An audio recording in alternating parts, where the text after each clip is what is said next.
विद्यार्थी राजकीय महोत्सव राज्य स्तर पर मनाई जाती है। पिछले 2023 तक इसकी विधि व्यवस्थाएं और ये इसका जो भी महोत्सव का एक ढांचा था बहुत सराहनीय रहा है। लेकिन इस बार महज अभी 4 दिन बच गया है महोत्सव को और कुछ भी कार्य नहीं हुआ है और न ही कला एवं संस्कृति युवा विभाग के द्वारा संज्ञान लिया जा रहा है, न ही जिला अधिकारी जो इस कार्यक्रम की अध्यक्षता करते हैं उनके द्वारा कुछ कहा जा रहा है। दो बैठक हुई लेकिन वो सिर्फ भाग के 3 पात ही रह गए। क्या कहेंगे इस पर? देखिए, ये काफ़ी दुर्भाग्यपूर्ण है और ये बहुत बड़ी विडंबना है।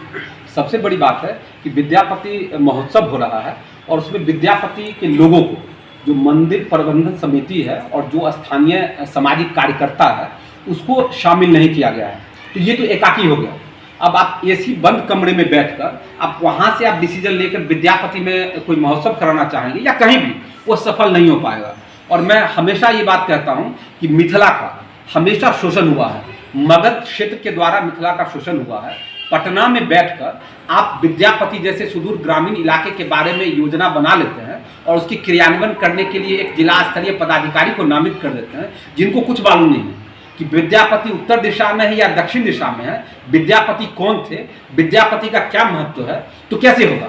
अभी 4 दिन बचा हुआ है, ये राजकीय महोत्सव है, इतने बड़े पैमाने पर ये विद्यापति लोकप्रिय हैं, इसके बावजूद इस तरीके की जो कार्य व्यवस्था है ये बेहद दुर्भाग्यपूर्ण है। और हम तो कहते हैं कि जितने स्थानीय स्तर पर सामाजिक कार्यकर्ता है इनका विरोध होना चाहिए। अभी जो जिलाधिकारी महोदय आए, कितनी बार उन्होंने स्थानीय लोगों के साथ बैठक की, किनसे उन्होंने राय ली कि किस तरीके से कार्य होना चाहिए। अगर विभाग और पर्यटन विभाग ही इस चीज को करेगा तो स्थानीय लोगों की कोई उपयोगिता नहीं है। और स्थानीय लोग सिर्फ किसी गायक या कलाकार का डांस देखने के लिए तो नहीं जाते हैं या गीत सुनने के लिए तो नहीं जाते हैं।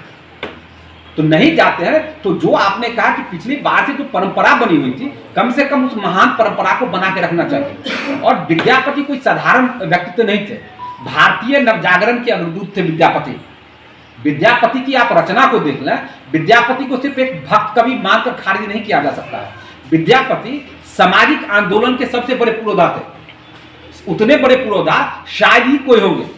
इस बात को आचार्य रामविलास शर्मा ने अपनी किताब में भारतीय नवजागरण में भी इस बात को दृढ़ किया है कि विद्यापति जो भाषा के प्रति और स्त्री के प्रति जितनी उनमें चेतना थी, उस समय 14वीं 15वीं शताब्दी में किसी के पास नहीं था। इसके बाद उतने बड़े व्यक्तित्व को ये राजनीतिक के तहत इनको धूमिल किया जा रहा है। विद्यापति जी एक कवि थे जो कईयों भाषाओं में वो अपनी रचना को लिखे हैं, वो मैथिल हो, बंगाली हो, मगही हो या जो भी हो, उनकी बहुत सारे किताब भी हैं। लेकिन अगर बात की जाए राजकीय महोत्सव की और विद्यापति का, यहाँ कवि सम्मेलन के लेके पिछले कई वर्षों से विवादित ही रहा है और इस बार भी वैसा ही हो रहा है। क्या कहेंगे कवि सम्मेलन में सिर्फ स्थानीय कवि को ही जगह देना और वही घिसी पीटी बातों को दोहराते चले जाना और राष्ट्रीय अंतर्राष्ट्रीय एक भी कवि का नहीं आना, क्या लगता है कि यह धरती कवियों से उपेक्षित है या यहाँ की मानसिकता ही धूमिल हो चुकी है? देखिए, ये धरती कवियों से नहीं है। इसमें सबसे बड़ी बात है कि यहाँ स्थानीय लोग हैं, उनको स्थानीयता का, अपनी ताकत का बोध नहीं है। अगर स्थानीय लोग जागरूक होकर एकत्रित हो जाएं तो ऐसा हो ही नहीं सकता है। अब तो कवि सम्मेलन में ये होता है कि खुद कवि हैं, उनका बेटा है, पुतौह है, यही 3-4 लोग कवि हैं, वही एक चीज को दोहराते चले जाएंगे। सबसे बड़ी बात है कि विद्यापति मुख्य रूप से प्राकृत भाषा, अवहट्ट और मैथिली 3 भाषा में उनकी रचना है जो काफी व्यापक है। और उनकी रचनाओं को गाकर कितने गायक जो हैं वो अंतर्राष्ट्रीय स्तर पर ख्याति प्राप्त कर चुके हैं। और ऐसे स्थिति में न ही गायक जो मिथिला क्षेत्र के हैं उन गायक को बुलाया जाता है, मिथिला क्षेत्र के ही एक से एक महान कवि हैं जिनको आमंत्रित नहीं किया जाता है। ये दरअसल जो पर्यटन विभाग से पैसा मिलता है उसका बंदरबाट किया जाता है। कला एवं संस्कृति, जी माफ कीजिएगा, कला एवं संस्कृति विभाग से जो पैसा मिलता है उसका बंदरबाट किया जाता है। ये पदाधिकारियों द्वारा और कुछ राजनीतिक कार्यकर्ताओं के द्वारा इसका बंदरबाट किया जाता है। विद्यापति महोत्सव जिस कार्य के उद्देश्य से किया गया था वो कार्य उद्देश्य इसमें खत्म है, समाप्त है। न ही कवि सम्मेलन स्तरीय हो पाता है और न ही कोई सांस्कृतिक कार्यक्रम स्तरीय हो पाता है। अब बताइए, जिस कल्पना जी के बारे में कहा जा रहा है कि उनको बुलाया गया है, उनका मैथिली में क्या योगदान है? न ही मिथिला क्षेत्र के हैं, न ही मैथिली के गायन में या मैथिली साहित्य में उनका कोई योगदान है। तो ऐसे लोगों को क्यों नहीं आमंत्रित किया जाता है जिनका विद्यापति पर काम है, या मैथिली साहित्य पर काम है, या मैथिली गायन पर काम है, या मैथिली कविता पर काम है? आप मुंबई में, असम में, कोलकाता में, बनारस से किसी कलाकार को इसलिए आप बुला लेते हैं कि उसका फीस 5 लाख है, आप इनवॉइस 8 लाख का रेज करते हैं, 3 लाख उसको देते हैं, 5 लाख रुपया में आप लोग मंदिर बात कर लेते हैं। और नहीं तो क्या वजह है कि मिथिला के लोगों को इसमें जगह नहीं दी जाती है? न ही मिथिला कलाकार को आप जगह देते हैं, न मिथिला के गायक को जगह देते हैं, न मिथिला के कवि को जगह देते हैं, न मिथिला के साहित्यकार को जगह देते हैं।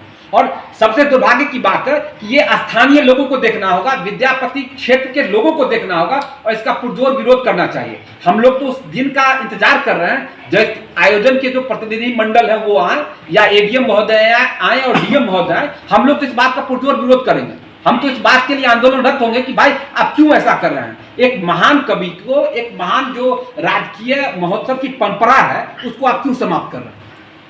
ऐसा क्या किया जाए आपके जहन में जो यह परिवर्तन? ये तभी हो सकता है जब पदाधिकारी के साथ साथ स्थानीय लोग की टीम बनाई जाए और स्थानीय लोगों का मत लिया जाए, और जो विद्यापति पर काम जिनका है उनसे भी राय ली जाए और तीनों राय मिलाकर कोई आयोजन किया जाए, तभी हो सकता है। और विद्यापति ने कहा था, देसिल बैना सब जन मिठा। जो व्यक्ति लोकल के प्रति, आज मोदी जी कहते हैं लोकल फॉर वोकल, और 14वीं शताब्दी में विद्यापति जो लोकल भाषा को लेकर इतना वोकल थे, आज वही लोकल को ही इस आयोजन से हटाया जा रहा है। जो स्थानीय लोग हैं उन्हीं को इस आयोजन से हटाया जा रहा है। अब बताइए कि जो आज मोदी जी जिस नारा को दे रहे हैं, लोकल फॉर वोकल, ये 14वीं शताब्दी, आज से ये 600 साल पहले कोई व्यक्ति दे रहा है नारा कि देसी बैना सब जन मिठा। उस व्यक्ति के क्षेत्र में, उस व्यक्ति के नाम पर ही देसी बैना को, देसी लोगों को, स्थानीय लोगों को इससे हटाया जा रहा है। इससे बड़ा विडंबना और त्रासदी क्या हो सकता है? क्या लगता है आपका आरोप है, और सर आपका आरोप है कि मगध वालों के द्वारा मैथिली वालों पर शोषण किया जा रहा है। जी, ये आपका आरोप है जी। और ऐसा कौन सा काम आप बता सकते हैं विद्यापति कवि के द्वारा जो महिला के प्रति या स्त्री के प्रति या किसी सामाजिक मुद्दा पर आंदोलन किए हैं? देखिए, विद्यापति की एक मैं रचना आपको बताता हूँ। विद्यापति की एक रचना है जो काफी शानदार है कि पिया मोर बालक हम तरुणी, कौन विधि जियब हे जननी, बात के बटहिया तुहु मोरा भाई, हमरो संदेश तनी ले जाओ। वो अपने पिता को संदेशा भेजती है कि आप मेरे संदेशा मेरे पिताजी को पहुंचा दीजिए कि हम बच्चा, मेरा पति जो है बच्चा है। ये देखिए बाल विवाह पर कितना बड़ा कटाक्ष किया गया है कि मेरा पति जो है वो बच्चा है और हम तरुणी हैं, हम कैसे जिएंगे?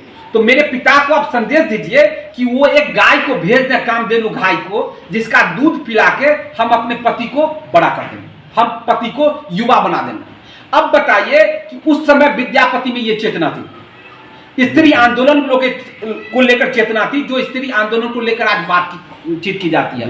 बाल विवाह को लेकर ये चेतना थी जो आज ये बाल विवाह पर चर्चा होती है। उतने महान, उतने बड़े और महान कवि को इस तरीके से खारिज करना और दरकिनार करना, और मगध इसलिए शासन कर रहा है। मैं आज से ही बात नहीं कर रहा हूं। अब आप बताइए कि विद्यापति नगर से पटना जाने के लिए या मिथिला क्षेत्र जो गंगा का ये पार है, पटना जाने के लिए 3 घंटा से कम कहीं का समय नहीं लगता। ये दरअसल होता क्या है कि आप पशु में देखिए गाय और भैंस पर चिमक्कन बैठता है, वो गाय और भैंस का ही खून चूसता है और बड़ा होता चला जाता है। तो मिथिला वही गाय और भैंस है और मगध वो चिमक्कन है। हमेशा मगध शासन करता है, चाहे वो नीतीश जी हो, चाहे वो लालू जी हो, चाहे जो भी हो, मगध ही बिहार की सत्ता पर काबिज होता है और वो मिथिला का शोषण करता है, मिथिला का दोहन करता है। जिस दिन मिथिला ये मैथिल जागरूकता उसमें आ जाएगी, उस दिन से ये जो मगध के द्वारा शासन किया जा रहा है, मगध के द्वारा शोषण किया जा रहा है, वो चीजें समाप्त होगी और वो चीजें समाप्त होना जरूरी है। सर अभी कहा जाता है, एनआरबी का रिपोर्ट है, एनसीआरबी का, कि पूरे वर्ल्ड में अभी भारत में सबसे ज़्यादा बलात्कार होती है। क्या यह बलात्कार का जो आरोप चल रहा है इससे कवियों के नहीं होने पर, अर्थात कवि सम्मेलन पूरे भारत में नहीं होने पर इसका बुरा असर पड़ता है, इसमें आप क्या कहेंगे? बिल्कुल, देखिए कवि सम्मेलन जो है वो सामाजिक चेतना को झकझोरती है। कवि सम्मेलन जो है वो लोगों को, लोगों के माइंड को, लोगों के बौद्धिकता को डाइवर्ट करती है। तो कवि सम्मेलन है या कोई भी सामाजिक आंदोलन है या साहित्यिक संगोष्ठी है, इस तरह के आयोजन से तो समाज की जितनी कुरीतियां हैं उस पर तो जरूर एक बाधा अवरोध उत्पन्न होता है, और ये होना चाहिए। ये बिल्कुल शानदार चीज है। चलिए, धन्यवाद सर।